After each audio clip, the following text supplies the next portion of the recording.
नमस्कार मित्रों, स्वागत है आपका आपके चैनल पर जिसका नाम है वैदिक पूजा पाठ सॉल्यूशंस। तो पूजा पाठ के बारे में, धार्मिक विधियों के बारे में हम इस चैनल पर वीडियोस डालते रहते हैं। तो अगर आप पूजा पाठ करते हैं तो ज़रूर इस चैनल को सब्सक्राइब कर लीजिएगा।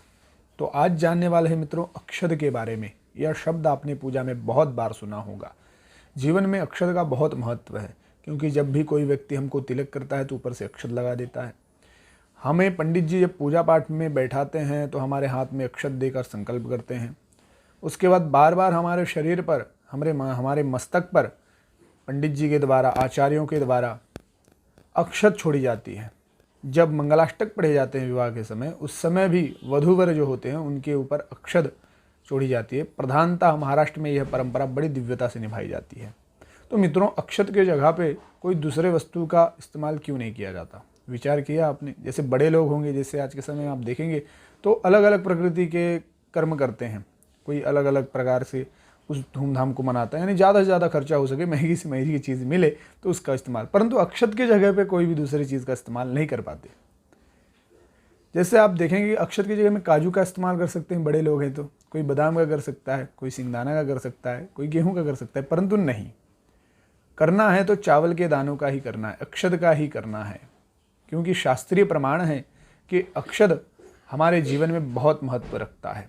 अक्षत को वैसे आयुर्वेद में कहा जाए तो पूर्णान्न कहा गया है, यानी भोजन को पूरा करने के लिए चावल को ही पूरा बताया गया है। अगर तो हम पूरा भोजन कर लेते हैं, चाहे कितनी भी रोटियां खा लें, चाहे कितने भी फूड्स खा लें, कितने भी हम प्रकार के 56 प्रकार के भोग खा लें, परंतु अगर हमने चावल का भोग नहीं लगाया, यानी चावल भक्षण नहीं किया, तो हमें पूर्ण भोजन करने का फल नहीं प्राप्त होता। यानी कभी भी अगर कोई ब्राह्मण को आप बुला रहे हैं, अगर उनको पेट भर भोजन कराना चाहते हैं और पूर्णता के साथ कराना चाहते हैं कि हाँ वो पेट भर करें, तो चावल खिलाना बहुत आवश्यक है। चावल से ही पूर्णान्न बताया गया है और उनकी संतुष्टि होती है।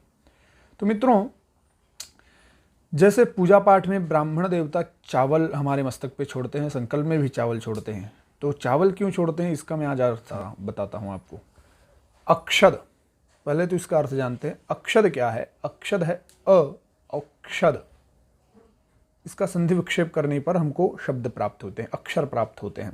तो अ का अर्थ होता है नहीं, क्षद अर्थात छिद्र या फिर क्षय। तो जिसका क्षय नहीं है, जो मतलब अखंड है, वो अक्षद है। चावल जो होता है ना, वो अखंड होता है, उसमें कोई भी मतलब क्षय नहीं होता उसका। जैसे आप काजू तोड़ेंगे तो 2 हो जाएंगे, कोई भी दूसरी चीज़ ले लेंगे आप, गेहूं होगा तो उसका भी क्षय होता है।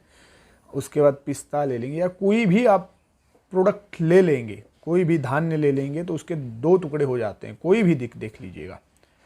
परंतु अक्षत का कभी भी 2 टुकड़े का मतलब विधान नहीं है, क्योंकि उसको हम डायरेक्टली फिर तोड़ ही डालते हैं। मतलब उसको वो करते हैं कि अभी ये खत्म हो जाएगा, है ना, यानी टूटा हुआ हो जाएगा, उसका खंड हो जाएगा। परंतु खंडित नहीं हो, पहले से खंडित नहीं है, उसको हमें खंड करना पड़ता है। और दूसरे जो वस्तुएं हैं वो खंडित हो सकती हैं, क्योंकि उनको पहले से व्यवस्था कर दी गई है, उसके अंदर व्यवस्था बना दी गई कि आप इसको 2 कर सकते हैं। अक्षत में ये व्यवस्था नहीं है, उसका क्षय नहीं होता, इसके लिए उसको अक्षत कहा जाता है। जब पूजा पाठ करते हैं तो ब्राह्मण देवता उस अक्षत को लक्ष्मी का स्वरूप मानते हैं। अक्षत में लक्ष्मी वास करती है और लक्ष्मी हमारे जीवन में कभी कमी ना हो, इसके लिए ब्राह्मण देवता बार बार मस्तक पर अक्षत छोड़ते हैं।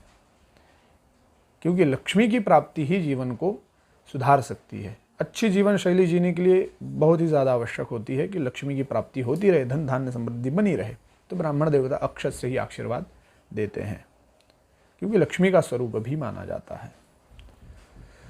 उसके बाद आप देखेंगे महाराष्ट्र में सबसे ज़्यादा ये परंपरा है कि जब एक वधूवर मंगलाष्टक बोलने के बाद पूरी वहाँ जितने भी लोग रहते हैं, जितने भी बड़े बूढ़े छोटे बड़े सब प्रकार के लोगों को, सबको अक्षत दी जाती, कलर की हुई, मतलब अलग अलग रंग बिरंगे कलर सुंदर ऐसे बनाकर, और फिर सभी व्यक्तियों को बांटे जाते हैं।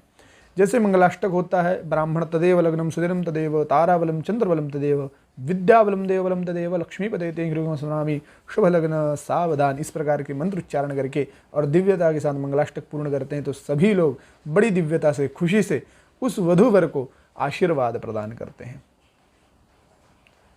तो वो अक्षत क्यों छोड़ते हैं? उसके जगह पे दूसरे चीज़ें वो आप यूज़ कर सकते हैं ना, परंतु नहीं, अक्षत ही छोड़ना पड़ेगा। अक्षत इसलिए छोड़ना पड़ेगा कि इस वधू वर के जीवन में कभी भी लक्ष्मी की कमी ना हो, धन की कमी ना हो। इनकी जो लक्ष्मी है सदा प्रसन्न रहे, मुस्कुराती रहे, स्थिरता रहे, इस प्रकार से आशीर्वाद की भावना से वहाँ पे अक्षत छोड़ा जाता है।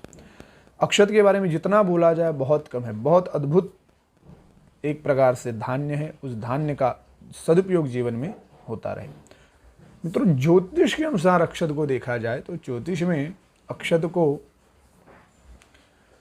चंद्र माना जाता है या शुक्र माना जाता है। चंद्र हमें शीतलता प्रदान करता है, मन का कारक देवता माना जाता है, इसलिए ज्योतिष शास्त्र में भी चंद्र का बहुत महत्व है और अक्षत का बहुत महत्व है। कभी कभी चंद्र कमज़ोर होता है तो कहते हैं कि आप चंदन लगाइएगा, चंदन के ऊपर अक्षत लगाइएगा, बहुत आवश्यक होता है। तो चंदन के ऊपर अक्षत लगाने का अर्थ ये हो जाता है कि चंदन जो होता है लाल कलर का, तो वो लाल कलर का चंदन जो होता है वो मंगल का स्वरूप होता है, मंगलकारी होता है, और जो उसके ऊपर अक्षत लगती है तो वो शांति का कारक होता है, मन का कारक होता है, जिससे शांति की और शीलता की प्राप्ति हो। और साथ में शुक्र का भी कारक अक्षत को बताया जाता है। तो अक्षत जीवन में बहुत उपयोगी है, इसलिए जीवन में अक्षत का इस्तेमाल करें और जीवन को कृतार्थ करें। तो मित्रों, यही अक्षत का महत्व है। वीडियो अच्छी लगी हो तो आप इसको जो है शेयर कर सकते हैं और सब्सक्राइब कर सकते हैं चैनल को। जय श्री राम, हर हर महादेव।